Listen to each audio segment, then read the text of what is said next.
സുഹൃത്തെ, ഞാൻ ജസിൽ മാസ്റ്റർജിയിലേക്ക് സ്വാഗതം. ഇപ്പോൾ എത്തിയിരിക്കുന്നത് കേരള പോലീസിൽ കോൺസ്റ്റബിൾ വേക്കൻസിൻ്റെ വീഡിയോ നമ്മൾ കഴിഞ്ഞ ദിവസം ചെയ്തിട്ടുണ്ടായിരുന്നു. അതിനോടനുബന്ധിച്ച് വുമൺ പോലീസ് കോൺസ്റ്റബിൾ എന്നുള്ള പുതിയ വേക്കൻസികൾ വന്നിട്ടുണ്ട്. ഇത് രണ്ടും സെപ്പറേറ്റ് ആണ് വിളിക്കുക. ഓക്കെ, അതിനെക്കുറിച്ചിട്ടുള്ള എല്ലാവിധ ഡീറ്റെയിൽസും അറിയിക്കാനാണ് ഈ വീഡിയോ നമ്മൾ ചെയ്തിട്ടിരിക്കുന്നത്. എന്തായാലും നിങ്ങൾ ആദ്യമായിട്ടാണ് മാസ്റ്റർജി കാണുന്നതെങ്കിൽ ചാനലൊന്ന് സബ്സ്ക്രൈബ് ചെയ്യുമല്ലോ. നിങ്ങളുടെ സപ്പോർട്ടും ലൈക്കും ഒക്കെ നമ്മളെ കൂടുതൽ ഡെയിലി വീഡിയോ ചെയ്യാനുള്ള മോട്ടിവേഷൻ തരും. എന്തായാലും നമുക്ക് വീഡിയോ ചെയ്യാം. എന്തായാലും നിങ്ങളെ സപ്പോർട്ട് പ്രതീക്ഷിക്കുന്നു. നമുക്ക് വീഡിയോ സ്റ്റാർട്ട് ചെയ്യാം. ഫസ്റ്റ് തന്നെ ഗസറ്റ് ഡേറ്റ് 29/12/2023 അടിസ്ഥാനത്തിൽ വന്ന ഈ മാസം 31-ാം തീയതി വരെ, ജനുവരി 31-ാം തീയതി വരെ നിങ്ങൾക്ക് അപ്ലൈ ചെയ്യാൻ പറ്റിയ ഒരു പോസ്റ്റാണ് വുമൺ പോലീസ് കോൺസ്റ്റബിൾ വേക്കൻസി. അതായത് കഴിഞ്ഞ ദിവസമായിരുന്നു.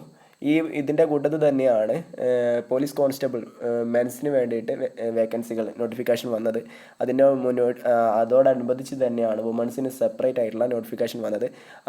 മെൻസിന് വേണ്ടിയിട്ടുള്ള അതിൽ ഒരിക്കലും സ്ത്രീകൾക്ക് അപേക്ഷിക്കാൻ പറ്റില്ല. സ്ത്രീകൾക്ക് സ്പെഷ്യൽ ആയിട്ടുള്ള നോട്ടിഫിക്കേഷൻ തന്നെയാണ് വരിക. അവർക്ക് സ്പെഷ്യലായിട്ടുള്ള എക്സാം, സ്പെഷ്യലായിട്ടുള്ള ഫിസിക്കൽ ടെസ്റ്റ്, സ്പെഷ്യലായിട്ടുള്ള എല്ലാ കാര്യങ്ങളൊക്കെയാണ് ഉണ്ടാവുക.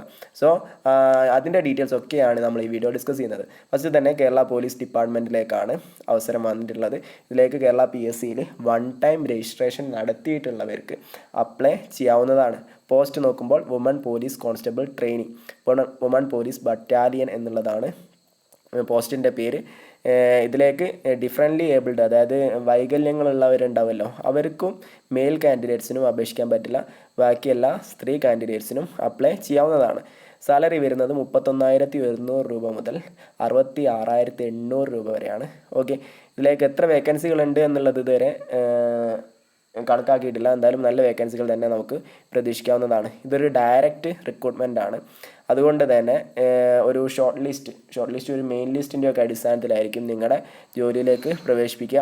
അതായത് 1 ഇയറിലേക്കായിരിക്കും ലിസ്റ്റ് ഉണ്ടാവുക. അതായത് എന്ന് വെച്ചാൽ എക്സാമൊക്കെ കഴിഞ്ഞ് ലിസ്റ്റ് പബ്ലിഷ് ചെയ്താൽ 1 ഇയറിലേക്കാണ് ആ ലിസ്റ്റ് നിലനിൽക്കുക. ഒരു 3 വർഷം വരെയൊക്കെ ലിസ്റ്റിൻ്റെ കാലാവധി പോകാറുണ്ട്. അതിൻ്റെ അടുത്ത നോട്ടിഫിക്കേഷനൊക്കെ വരുന്നവരെയൊക്കെ ലിസ്റ്റിൽ നിന്ന് നമ്മൾ എന്തെടുക്കും, സെലക്ഷൻ നടക്കാറുണ്ട്. അതുകൊണ്ട് തന്നെ അതിൻ്റെ അടുക്കൊക്കെ വരുന്ന വേക്കൻസികൾ ഈ ലിസ്റ്റ് പ്രകാരമായിരിക്കും നികത്തുക. ഇതിലേക്ക് അപ്ലൈ ചെയ്യാനുള്ള ഏജ് ലിമിറ്റ് 18 വയസ്സിനും 26 വയസ്സിനും ഇടയിലുള്ളവർക്ക് അപ്ലൈ ചെയ്യാൻ പറ്റും. അതായത് 2/1/1997 1/1/2005 ഇടയിൽ ജനിച്ചവർ ആയിരിക്കണം. ഓക്കെ, ഇതിലേക്ക് അപ്ലൈ ചെയ്യാനുള്ള മാക്സിമം ഏജ് ലിമിറ്റ് 29 വയസ്സാണ്. നിങ്ങൾ OBC-കാരാണെങ്കിൽ 31 വയസ്സ് വരെയുള്ളവർക്ക്, SC/ST-കാർക്ക് അപേക്ഷിക്കാവുന്നതാണ്. പിന്നെ മറ്റു കാറ്റഗറിക്കൊക്കെ അതിൻ്റേതായിട്ടുള്ള ഏജ് റിലാക്സേഷനും കാര്യങ്ങളൊക്കെ ലഭിക്കുന്നതാണ്. ഇതിലേക്ക് അപ്ലൈ ചെയ്യാനുള്ള എഡ്യൂക്കേഷൻ ക്വാളിഫിക്കേഷൻ നോക്കാം. +2 പാസ്സായിരിക്കണം. അതാണ് മെയിനായിട്ടുള്ള യോഗ്യത. +2 ഉണ്ടെങ്കിൽ നിങ്ങൾക്ക് അപ്ലൈ ചെയ്യാവുന്നതാണ്. റെക്കഗ്നൈസ്ഡ് ആയിട്ടുള്ള ബോർഡിൽ നിന്നുള്ള +2 ഉള്ളവർക്ക് ഇതിലേക്ക് അപ്ലൈ ചെയ്യാം. പിന്നീട് ഇതിൽ നോക്കാനുള്ള ഫിസിക്കൽ ആയിട്ടുള്ള ഹൈറ്റ്, വെയിറ്റ്, അങ്ങനെ കാര്യങ്ങളൊക്കെയാണ്. ഫിസിക്കൽ ക്വാളിഫിക്കേഷൻ നിങ്ങൾക്ക് +2 ഉണ്ടായിരിക്കണം. പിന്നെ അതിൻ്റെ പുറമെ ഫിസിക്കൽ ക്വാളിഫിക്കേഷൻ, അതിന് ഹൈറ്റ് 157 സെൻറ്റിമീറ്റർ ഹൈറ്റ് വേണം. നിങ്ങൾ ഒരു SC/ST വിഭാഗത്തിൽപ്പെടുന്ന കാൻഡിഡേറ്റ് ആണെങ്കിൽ 150 സെൻറ്റിമീറ്ററാണ് ഹൈറ്റ് വേണ്ടത്. പിന്നീട് നിങ്ങളുടെ ഫിസിക്കലായിട്ടുള്ള മറ്റൊരു ക്വാളിറ്റി വേണ്ടത് എന്ന് വെച്ചാൽ കണ്ണിനാണ്, കാഴ്ചശക്തിക്കാണ്. അതായത് ഡിസ്റ്റൻറ്റ് വിഷനിൽ, അതായത് ദൂരക്കാഴ്ചയിൽ 6/6 സ്നെല്ലൻ, വലത് കണ്ണിനും ഇടത് കണ്ണിനും, അത് 2 കണ്ണിന് 6/6 സ്നെല്ലൻ കിട്ടിയിരിക്കണം. കാഴ്ചശക്തി ഉണ്ടായിരിക്കണം. നിയർ വിഷൻ, അതായത് അടുത്തുള്ള കാഴ്ച, അത് 0.5 സ്നെല്ലൻ 2 കണ്ണുകൾക്കും ഉണ്ടായിരിക്കണം. ഓക്കെ, പിന്നെ കണ്ണുകൾക്ക് ഫുൾ ഫീൽഡ്, അതായത് 2 കണ്ണിന് പ്രത്യേകമായിട്ട് കാഴ്ചശക്തി ഉണ്ടായിരിക്കണം. അതൊക്കെ ചെക്ക് ചെയ്യും. കളർ ബ്ലൈൻഡ്നെസ്, സ്കിൻ ഡൈ, അല്ലെങ്കിൽ കണ്ണിനുള്ള മറ്റു അസുഖങ്ങൾ, കാര്യങ്ങളൊന്നും പറ്റില്ല. പിന്നീട് എന്താണ് മുട്ട് തട്ടൽ, അല്ലെങ്കിൽ എന്താണ് flat foot, varicose vein, bow legs, അങ്ങനെ കുറേ അസുഖങ്ങളുണ്ടല്ലോ. അങ്ങനത്തെ അസുഖങ്ങളും കാര്യങ്ങളൊന്നും ഉള്ള, അല്ലെങ്കിൽ നമ്മുടെ ടീത്ത്, നമ്മൾ ഉന്തിയ പല്ല്, അങ്ങനത്തെ എന്താണ് ഉളിപ്പല്ല, അങ്ങനെ എന്തൊക്കെ ഉണ്ട്. അതൊക്കെ ഉള്ളവർക്കൊന്നും ഇതിലേക്ക് അപ്ലൈ ചെയ്യാൻ പറ്റില്ല. പിന്നീട് എന്താണ് ഡിഫക്റ്റീവ് അല്ലെങ്കിൽ സ്പീച്ചിങ് ഹിയറിംഗ് പ്രശ്നങ്ങളുള്ളവർക്കൊന്നും അപ്ലൈ ചെയ്യാൻ പറ്റില്ല. ഓക്കെ, പിന്നെ നിങ്ങളെ ഫിസിക്കൽ ക്വാളിഫിക്കേഷൻ പറഞ്ഞു. ഇനി അതിന് ശേഷമാണ് നമുക്ക് നോക്കാനുള്ളതാണ് നിങ്ങൾ എക്സാമിനേഷൻ വിജയിച്ച് കഴിഞ്ഞാൽ, അതെന്ന് വെച്ചാൽ എക്സാമിനേഷൻ എഴുതി നിങ്ങളെ കട്ട് ഓഫിൻ്റെ ഉള്ളിൽ നിങ്ങൾ വന്നു കഴിഞ്ഞാൽ ഒരു ഷോർട്ട് ലിസ്റ്റാണ് പ്രസിദ്ധീകരിക്കുക. ആ ഷോർട്ട് ലിസ്റ്റിൽ നിന്ന് പിന്നീട് അവർ മെയിൻ ലിസ്റ്റിലേക്ക് ആൾക്കാരെ സെലക്ട് ചെയ്യാന്ന് വെച്ചാൽ നിങ്ങളെ ഈ ഫിസിക്കൽ ഇതുണ്ടല്ലോ, ഫിസിക്കൽ നിങ്ങളെ ഹൈറ്റും വെയ്റ്റും കാഴ്ച ശക്തി കാര്യങ്ങളൊക്കെ വെച്ചിട്ട് നിങ്ങളെ എലിമിനേറ്റ് ചെയ്യും. അല്ലെങ്കിൽ എന്താണ് അതുണ്ടോ നോക്കും. അത് നിങ്ങൾ ക്വാളിഫൈ ചെയ്ത് കഴിഞ്ഞാൽ പിന്നീട് നിങ്ങൾക്ക് ഫിസിക്കൽ ടെസ്റ്റാണ് ഉണ്ടാവുക. ഇത് രണ്ടും ഒരു ദിവസമാണ് കേട്ടോ എടുക്കുക. ഫിസിക്കൽ, അതായത് നിങ്ങൾ ശാരീരിക അളവെടുപ്പ് നടത്തിയിട്ട് നിങ്ങൾ അതിൽ ഓക്കെ ആണെങ്കിൽ നിങ്ങളെ ഫിസിക്കൽ ടെസ്റ്റിന് ആ ഗ്രൗണ്ടിൽ നിന്ന് തന്നെയാണ്, ആ ഗ്രൗണ്ടിൽ നിന്ന് തന്നെ നിങ്ങൾ വിടും. ആ ഫിസിക്കൽ ടെസ്റ്റിൽ പ്രധാനമായിട്ടും 8 ഐറ്റംസ് ഉണ്ടാവും. 8 ഐറ്റത്തിൽ 5 ഐറ്റം നിങ്ങൾ പാസ്സായിരിക്കണം. 8 ഐറ്റം, ഒന്നാമത്തെ ഐറ്റമാണ് 100 മീറ്റർ ഓട്ടം 15 സെക്കൻഡ് കൊണ്ട്, high jump 1.6 metre, long jump 3.5 metre, shot put 4 കിലോൻ്റേത് 4.88 മീറ്റർ, പിന്നെ 200 മീറ്റർ ഓട്ടം 36 സെക്കൻഡ് കൊണ്ട്, ത്രോയിങ് ദ ത്രോ ബോൾ 14 മീറ്ററിലേക്ക്, ഷട്ടിൽ റേസ് 25x4 മീറ്ററിൽ ഷട്ടിൽ റേസ് 26 സെക്കൻഡ് കൊണ്ട് കംപ്ലീറ്റ് ചെയ്യണം. പിന്നെ സ്കിപ്പിംഗ് 1 മിനിറ്റിൽ 80 സ്കിപ്പിംഗ് എടുക്കാൻ പറ്റണം. ഓക്കെ, ഇതിൽ 8 ഐറ്റത്തിൽ 5 ഐറ്റം നിങ്ങൾ ക്ലിയർ ചെയ്യുക എന്നുള്ളതാണ് ടാസ്ക്. ആ ടാസ്ക് നിങ്ങൾ കംപ്ലീറ്റ് ചെയ്യുകയാണെങ്കിൽ നിങ്ങൾ ഏകദേശം വിജയിച്ചെന്ന് പറയാം.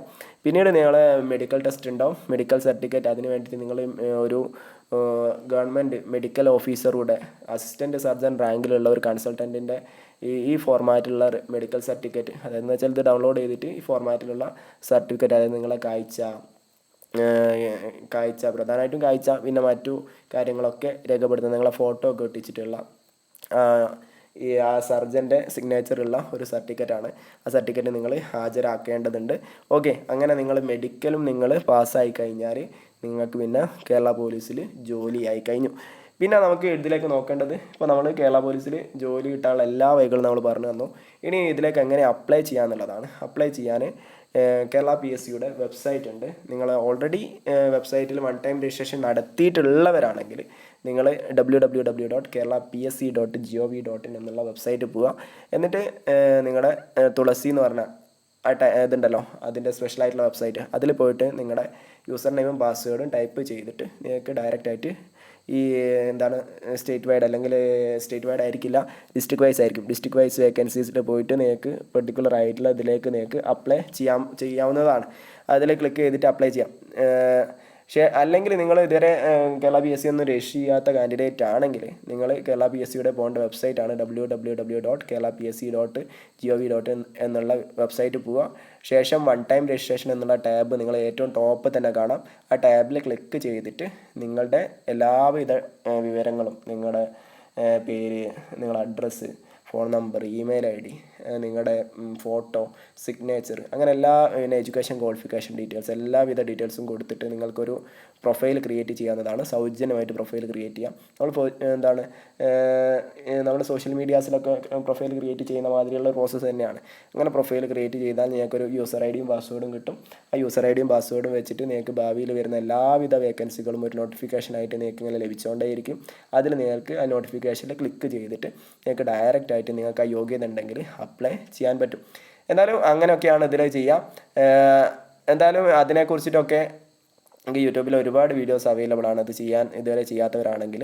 ഓക്കെ, എന്തായാലും ഇത്രത്തോളം കാര്യങ്ങളാണ് നമുക്ക് നോക്കാനുള്ളത്. ഇതിലേക്ക് അപ്ലൈ ചെയ്യേണ്ട അവസാന തീയതി ഈ മാസം, ഈ ജനുവരി 31 രാത്രി 12 മണി വരെ നിങ്ങൾക്ക് അപ്ലൈ ചെയ്യാവുന്നതാണ്. അതുകൊണ്ട് തന്നെ കേരള പോലീസ് ജോലി ആഗ്രഹിക്കുന്ന നിങ്ങളെ സുഹൃത്തുക്കൾ ഉണ്ടെങ്കിൽ അവർക്കൊക്കെ ഈ വീഡിയോ ഒന്ന്, വുമൺ പോലീസ് കോൺസ്റ്റബിൾ ജോലി ആഗ്രഹിക്കുന്ന സുഹൃത്തുക്കളുണ്ടെങ്കിൽ അവർക്കൊക്കെ ഈ വീഡിയോ ഒന്ന് ഷെയർ ചെയ്ത് കൊടുത്തോളൂ. ഇനിയിപ്പോൾ ഇതല്ല, നിങ്ങളുടെ മറ്റു സുഹൃത്തുക്കൾ, പുരുഷന്മാർ, നിങ്ങളെ ഏട്ടൻ അനിയന്മാരൊക്കെ ഉണ്ടെങ്കിൽ അവർക്ക് കേരള പോലീസിൽ കോൺസ്റ്റബിൾ വേക്കൻസി വന്നിട്ടുണ്ട്, അവർക്കുള്ള സ്പെഷ്യൽ നോട്ടിഫിക്കേഷൻ്റെ അല്ലെങ്കിൽ അവർക്കുള്ള നോട്ടിഫിക്കേഷൻ്റെ വീഡിയോ നമ്മൾ ഈ ചാനലിൽ ചെയ്തിട്ടുണ്ട്. ഇതിൻ്റെ മുന്നേ ചെയ്തിട്ടുള്ള വീഡിയോ അതിനെക്കുറിച്ചിട്ടാണ്. ആ വീഡിയോ എടുത്തിട്ട് അവർക്കൊന്ന് ഷെയർ ചെയ്ത് കൊടുത്താൽ മതി. എന്തായാലും ഇത്രത്തോളം കാര്യങ്ങളാണ് നമുക്ക് ഈ വീഡിയോ നോക്കാനുള്ളത്. നിങ്ങൾ ആദ്യമായിട്ടാണ് ചാനൽ കാണുന്നതെങ്കിൽ സബ്സ്ക്രൈബ് ചെയ്യാനും ലൈക്ക് ചെയ്യാനും മറക്കരുത്. എന്തായാലും നമുക്ക് മറ്റൊരു വീഡിയോ ആയിട്ട് വീണ്ടും കാണാം. Thank you for watching. See you soon on next video.